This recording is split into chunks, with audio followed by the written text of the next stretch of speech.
What's up, Danny? You know, I'm just here, ready to dive into this. You know, at the comedy show we went to the other night, Dustin counted the times I snorted during the show. Yeah. What was the total count? What was our count, Dustin? Do we know? I'm pretty sure it was 13 or 14. It wasn't a long show. It's a lot of snorts. You were very snorty. Yeah. Well, I'll try not to snort today, but Emily, what are we talking about? What are we diving into? Hey, this is kind of a more maybe serious topic. So I won't be snorting. Great. Good to know. That's why I picked it. So I'm going to tell you a conversation I had, and then I want to unpack it together. Sure. Does that sound good? Yeah. So I was talking with my friend who he would say he has already kind of gone through the deconstruction process and is out of it. Okay. And he said something really interesting. He said, Emily, when by you continuing to process through your church hurt and wrestle with the theologies that you no longer believe in, it feels to me sometimes like you're still letting those have power over your life. And so you actually haven't found true freedom because you're still dwelling on the past instead of moving into the future in your new theology, in your new view of God. And I thought that had some really interesting points. I was like, I think there's probably truth to that I'm maybe not necessarily just living in the future of post deconstruction. One, because I don't think I'm through it, whatever that means. Yeah. But also it goes back to I want to be open about this and I want to talk about it because I think it's healing for me, and also I want other people to be invited on this journey. But what do you think about that? I thought that was a really interesting comment. Yeah. So at its core, am I understanding this right? Kind of the comment is because you're still talking about the pain or the process, you're preventing yourself from moving through it. Is that the core kind of? Yeah, that's a good way to put it. Yeah, I think I might have more thoughts on this, but initially I go to what I would say is a fallacy of that belief, especially as Christians, because we're still dwelling on the wounds of Christ and we're still talking about the pains and things that he goes through, and that's really formative for us. And so because something hard happened and something traumatic happened doesn't mean that we're not we still use that as the primary driver of our conversation of our faith. And so I think for me, there is some level of if someone hurt me and I'm still talking about it, and I'm holding a grudge or whatever. So if you're holding a grudge against deconstruction, I think that's a different thing than saying hey, I'm looking at this and the things that happened and I'm seeing them through the lens of how it's informing my life and my faith today. So I think talking about it inherently isn't preventing someone from moving through it, I think, because I think a part of our faith is talking about how the wounds and the pains of the past inform the future that we're living into and the present that we exist in. And so, I don't know. I'll have to, let's talk more about it. But I would say at the onset, I don't know that I agree with that. So I think the question for today then is how do you find freedom from maybe your church past and the ways that you've been hurt and wounded in the theologies that you're unlearning? I think that, to me, that was the question that was posed to me, and it's one I've been wrestling with, because he was like, do you really think that what you're doing is the way to get to freedom by continuing to talk about it? Yeah, what do you think? I do think that where I'm at right now is an important part of the process, and I don't want to rush it, but I don't completely disagree with him on the fact that I'm not necessarily living in to the new view of God I have and the new view of self I have. Because instead I'm talking about the journey. Yeah. That's interesting. So I don't know if this is relatable or not, but when I was working at a church before I moved to St. Louis, and I really felt a call to full-time pastoral ministry. And the people that were the pastors there did not agree with me. And so I remember going to them and someone on the board and I were trying to move my position that was part-time into full-time, add some stuff on it, move towards licensing and ordination and all that. And they just didn't see that in me. And I remember that really drove my story in a lot of ways, from that moment. But there was a shift from being I was mad at these people and saying I'm doing this to spite them. You know, does that make sense? To being I'm actually pursuing a call to ministry still, not because I'm upset at them, but it was a catalyst for me to have to do some exploration to see, like, am I actually called to this? And is this something that I feel like God is in? So I look at that, like, that was a painful, hurtful moment for me. And there was a lot in that. And there was times where I was really, really upset and hurt by it. And I remember seeing a shift in the health of my ministry of acknowledge. I've never forgot it, and it's still a part of my story, but I'm not pissed off at those people anymore. And I think that's a very helpful story to talk about it, because I think it's absolutely okay and important to say that maybe wounds or harm or like something like that can be a catalyst for this process. But I mean, if you, like, every time you got up to preach on a Sunday, if you were like, screw these guys, and then, like, went up and preached, there would be some issues. Yeah. I mean, another example from my life, I think about my divorce. Like, there was times where I would, like, I remember one of my first sermons post-divorce, I preached on it. And you preached on divorce? Well, I talked about my divorce. Oh, okay. And I talked about kind of like the idea of the dark night of the soul and how God still meets you in those moments. And I'll tell you, if I preached 6 months sooner, it would have been a different, darker sermon that wasn't as, I think, rooted in hope and grace. But I was in a place where I wasn't fully healed from it. I'm still, like, processing those. But there is a level of, like, saying, how can I talk through this and still see grace in my faith live through this, and maybe the good that's coming on the other side. On the other side, if I only preached about that, like, there are people that now people know this, right? But there are people that maybe never know I was divorced because it's not something I preach about on a regular basis. But for me, there was actually healing that came in, like, talking about it from a public forum, but also not doing it in a way to, like, I wasn't processing my hurt in front of people. I was still preaching the hope of the gospel, but talking about how that painful moment was a part of that, right? And how I saw Jesus in that. So when I think about deconstruction, like, I think talking about it, it's about how we talk about it. I don't think it's don't talk about it, but I think it's how is it informing the conversation we're in, and not do we or don't we? Because I think we should, but how do we? Do we or don't we talk about it? Or do we, yeah. Yeah, I think we have to talk about it, especially in terms of what we talked about for kind of the theme of this season. It's like, if it's going to be a movement, it can't be silent. It has to be vocal. It has to be talked about. It has to be done in the context of community. So, yeah, I don't know. I mean, I think that our story and our pains and our past, as it relates to deconstruction, but I can think of all the other places in my life, like, the power has come not in silencing and ignoring it, but talking about it, naming it, and finding God in the midst of it. Yeah, and I think, and maybe, like, to me, I see talking about it as a way, like, even if one of my friend used the example, he's like, Emily, you believe now that women should be allowed to preach. So why do you need to keep talking about the fact that, like, you were told that they weren't?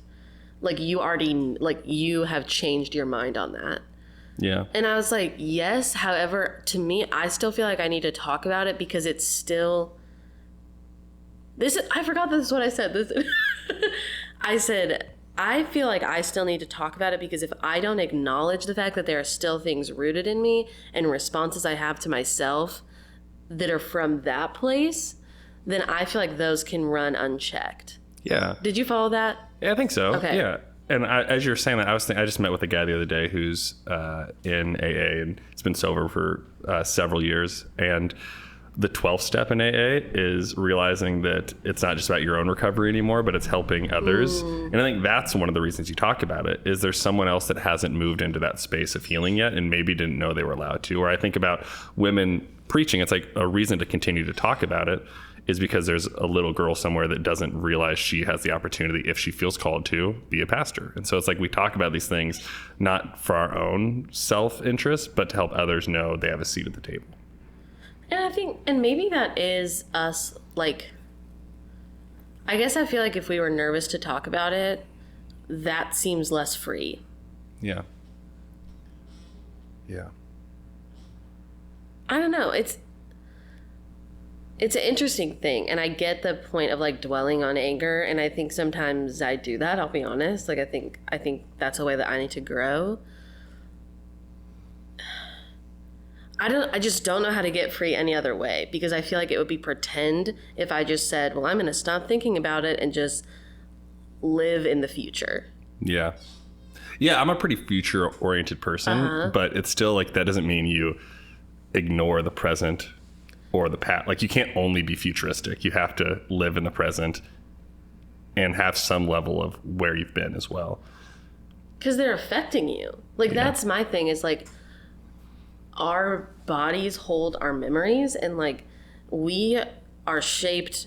I think we're shaped by our story in everything that we do. And if we don't talk about it, then to me, we're being shaped in ways we don't understand. Yeah. Have you ever done Strength Finders? Do you know that? Yeah. So one of my top 7 is futuristic, and people that don't understand that one are like, all you care about is what's next. And a healthy person that's a futuristic person is someone that lets what they're seeing is the present and past, how it informs what the future could be. It's not only dwelling on a fantasy of the future, but how the moments here and now in the past are informing the future. And I think that's what a healthy part of this conversation is. It's not trying to jump ahead to something later into a fantasy, but like, how do these things that are past and present inform where we're going? Yeah, I think that's helpful. Dustin, we want to know your take on that. Do you think that to keep talking about it is keeping us from freedom? I mean, you must think there's some value in it because you keep producing our podcast. Well, I mean, there's also money involved. But I think anytime anybody wants to silence anybody on any topic, I always want to know why. What's so dangerous about this thing that we are not allowed to talk about it anymore because it's making you uncomfortable, right? But I think for anybody that's got trauma or pain or working through anything, we're just supposed to bottle it up and just like hold it inside our brains and in our souls and in our heart. Like you just said, like the body keeps score. I mean, when I first heard that, I was like, this is just some more gibberish self-help crap that someone came up with to sell books. But the more and more I've learned about it from neuroscientists and like all kinds, and I mean, I listen to a lot of neuroscientists. real, they're in my wolf pack, you know what I mean? No. But I thought you were dead serious. I know. I was like, good for him. I have very, very smart friends. But the more I've heard in podcasts and whatever, like they're all agreeing that this, and it makes sense. The human body, if the brain can hold on to traumas and all these things. So why wouldn't we talk about it? Why wouldn't we talk about it in therapy? Why wouldn't we talk about it with pastors and our faith leaders? Why wouldn't we talk about it with our friends and family? I mean, I know that there's a lot of cultures, and even in the U.S., a lot of folks that have families based in just keep it to yourself. Yeah. And I think that's damaging. It's why people do mass shootings. Because they didn't have anybody to talk to. They didn't have anybody to go take a walk with and like unload. So that's my 2 cents. Yeah. I thought you were going to say that's why they do meth when you said meth. I was like, interesting. I just go off. I think it is interesting. Like, I can't think of one time, and this maybe sounds like really trite and obvious to say, but one time not talking about whatever it is has made a situation better. Like, and I grew up my family wasn't necessarily advocating for this, but not till my late 20s, had very little desire to ever publicly talk about my emotions on anything. And I remember, like, in my late 20s being like, this got me nowhere. Like, I am so unhealthy because I was suppressing and I was bottling and I was trying to keep it to myself. And I think that's where conversations about like the pastor thing and my divorce and other things that have happened since, like being able to talk about them has let those things not have power over me and me to be able to navigate them with more ease and grace. And I think as we think about this process, as Dustin, I think you said really well, it's like talking about it is what lets us, I think, navigate it and know we're not alone and have someone to like walk on with and to talk about and do this with. Yeah, I think you're right. I think talking about it, I was thinking about this a lot. Follow me for a second. Just to be clear, I don't think my friend was like trying to silence me or like, I think he genuinely was like, I want you to find freedom, and I worry that you're not finding that through this. And I was like, I think that's a real worry, and thanks for sharing that. Like, it was definitely out of care, but I was thinking about it actually through the lens of stand-up, because if you think about the art of stand-up comedy, what we're doing is we're taking something and looking at it from every angle until it's absurd. And sometimes I think that that's what I'm doing with some of the theology I grew up with, is I just keep looking at it and keep turning it over until I'm like, oh, it loses its power when we can laugh at it and when we can see the weird things about it. And in a lot of ways, I think that is how we create stand-up comedy. And I think that is a lot of how I'm going through my deconstruction. Sure. Can I ask the group a question here? Absolutely. So if our friend is trying to this person cares about you and they're like, hey, I just want to help you find freedom. I think an interesting question just for us to ponder, and maybe our listeners as well, like, what is freedom? Like, what are we hunting for? And maybe, I don't want you to speak for this person if you don't feel comfortable, but like, I wonder what their perception of freedom looks like and why you talking about it would prevent it. But for us as a collective here, like, we're doing this because I think at its core, we're helping people find abundant life in Jesus and freedom. And so, like, I would just be interested to hear this whole group's perspective. Like, what is the freedom that we're pushing for or hoping to see on the other end? I think maybe the assumption with my friend is that freedom means to never think about it. Pure freedom means it's not in your brain. And to me, freedom is it's in my brain and it lost power. Yeah. And I think that is maybe the difference. That's interesting. So to just freedom to erase it from your thought process. I wouldn't have thought about that. I think that's the assumption in he and I's difference in that conversation. So part of me being open about my deconstruction has been me being open about things that people have said to me that have been harmful to me. And I've had people that were church leaders in my past life say like, well, Emily, I feel betrayed that you shared that. And I guess I want to know your guys' take on that, because that's so hard to navigate, right? Because, like, I mean, I think, right, Matthew 18, Jesus calls us to, like, if you have a problem with your brother, go to your brother. However, I think part of being open in deconstruction is sharing your story and sharing the way you've been harmed. And, like, because, again, I think it makes people feel like they're maybe not the only one and not alone. And I think it exposes corruption, which is important.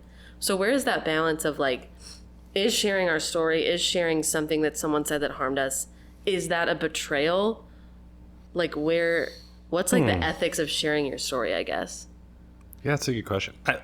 I think there's part of it's your story, right? And so I think, and your story is intertwined with other people's story, mine is. And so I think there's some discernment in like what is appropriate when to share. Like, but I do think like sharing, I don't know the people that were offended at us, I don't know that necessarily, but I think there has to be some level of trust given for you to be able to share those things and understand that's like, this is your story and your journey, and for you not to talk about them for the sake of someone else's pride or feelings, if it's going to be at the detriment of your spirit and your journey, like that's not helpful, right? And so I think, and I mean, I don't know that you've said anything that's like highly offensive to other people, but you've shared things, right? And we've gone along things. I'm sure you said things like in that, but I think this has to be seen through the context of like, how are you being kind of transformed by Jesus, and how is this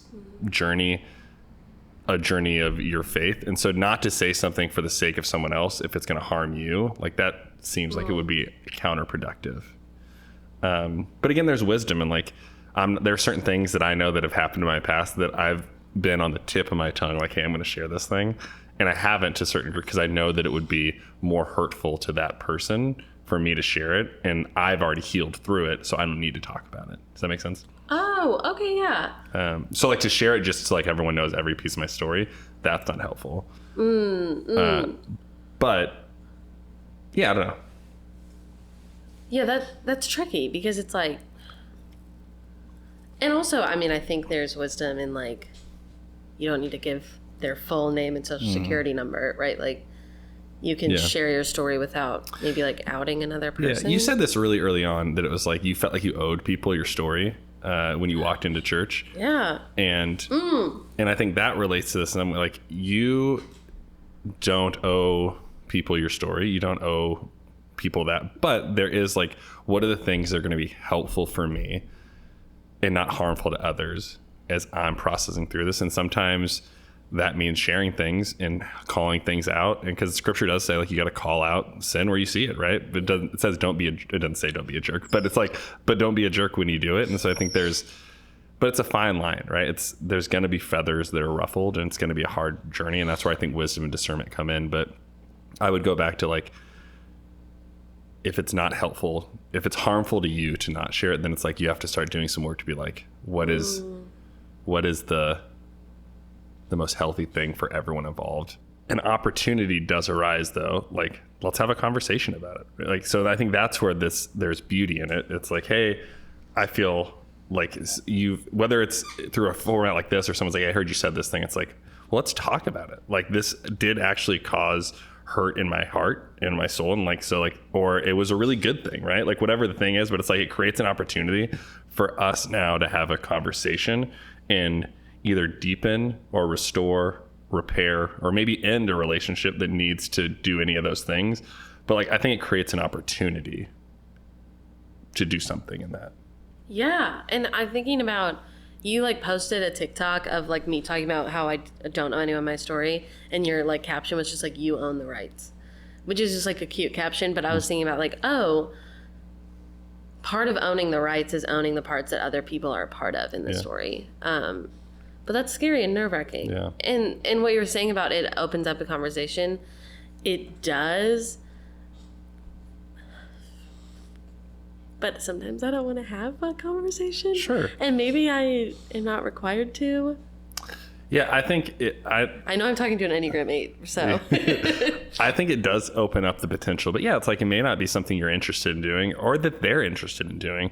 But I think one of the things that I find detrimental to a lot of our attempt to live life in community together is we skirt conversations, or we don't want to have those interactions, or we're nervous about whatever, and we don't have those hard conversations. And I think there's a lot of joy that comes. Like, a great example, I have a hard conversation coming up today that I don't necessarily want to have with somebody, and I have it later, and I had like chest tightness on my way here thinking about doing it later today. But it's a conversation that I would be doing a disservice to both of us by not having. And I think that's where the wisdom has to come in, is like, it may give me a little bit of anxiety, but it's not going to harm me to have the conversation. It's not going to harm this person. So that's where you have to do the work to say, like, is it going to harm me at this point to have the conversation? And I think if the answer is no, we talked about this before, like, being comfortable isn't necessarily part of embracing the journey. And so maybe there's conversations that have to be had. You said it, not me, sister. But I think, like, but if it's going to harm you, then it's like, then that's a space you have the right to say, I don't have to engage in this. Okay. Like you helped me navigate a situation where I was like, I don't know if it would be helpful to have a conversation with someone. Yeah. And I think that was okay to say. Yeah. Because I was like, I don't think we would come to it and actually find healing. Yeah. Yeah. And I think that's in all of this, and maybe trying to tie a bow on this, like, the spirit of how we engage in the conversation is going to dictate how the conversation goes on both sides. Like, I had a conversation with someone yesterday about my theology of LGBTQ inclusion, and they disagreed with me, but we had a really, I thought, wonderful conversation. We had a really fruitful conversation because neither of us was trying to convince the other person, but it was a really open and honest conversation about how we've landed where we've landed. And there was grace extended. If that conversation was like, hey, I'm going to tell you why you're an idiot, then we wouldn't have had a good conversation. And so the spirit of it was one based on trust and friendship, but also like, hey, we've talked about this before, curiosity. Like, I want to be curious to see what you're actually saying, and not saying, I'm just here to prove you wrong. We've lost the nuance of real conversation. Like, we're the kings of hot takes, unpopular opinions, and truth bombs. That's what we do. And it's like, but it's like, we don't have a lot of curiosity in conversation. We have a lot of mic drops, is how we've learned to talk in the last 5 years. Which is innately defensive. Like, it's, I'm going to say this, and I'm saying it in this way so that you can't respond to me. There's been a year of my life where I would say very normal opinions, and people are like, why aren't you saying that? Like, it is the hottest take ever. Like, I would just be like, hey guys, I just want to say pizza's great. And then like, they were like, okay, Emily, like, why do you need to do that? Because I think that's how it's harder to say, I think pizza's great. Yeah. I don't know. My favorite post, I do this about twice a year on Facebook, and it has not stopped getting outstanding responses. I say that my favorite, or that hot dogs are 100% sandwiches, and it's one of my favorite. It's because it's not like people forget it, but they're so angry at the hot take. They're like, I have to re-engage.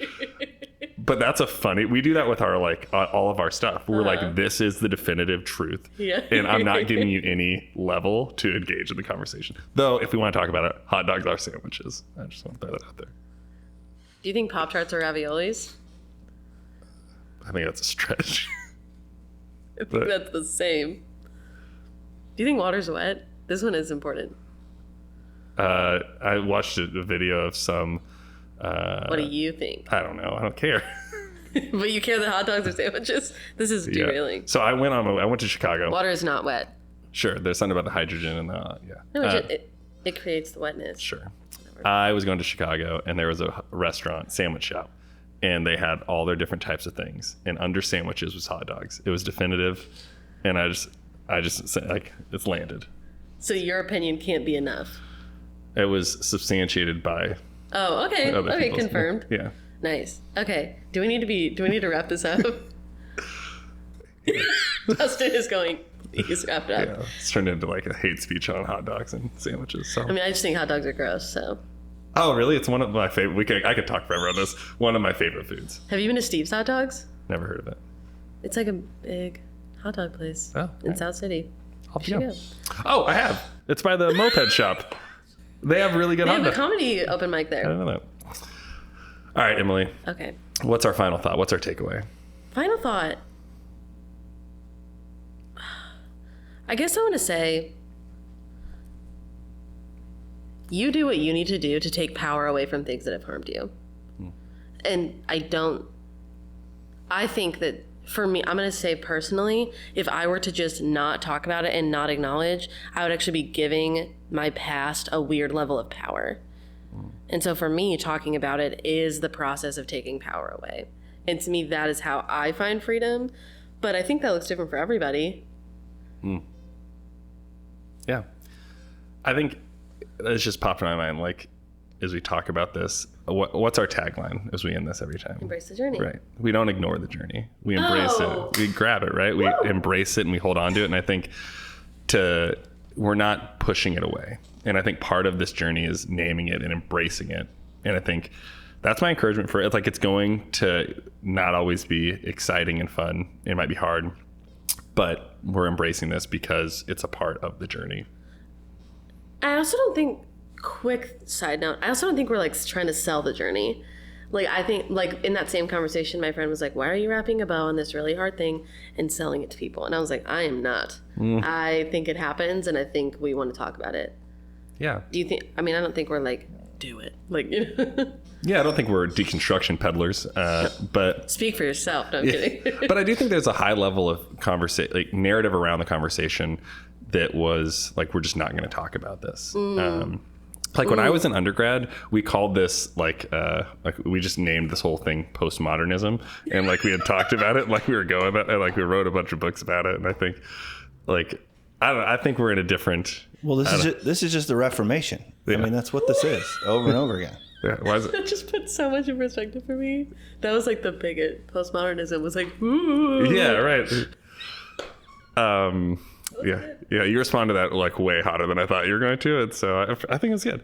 But like I think that like I remember thinking about it, and it was like I remember professors and people being like, "This is the sin that's going to come," and now we've kind of just, and I think Dustin, you said this before, like we've essentially just renamed and rebranded and repackaged the season of what we're calling this. But what I've enjoyed about it is that we're not selling it to anyone. We're just saying there's freedom in talking about it.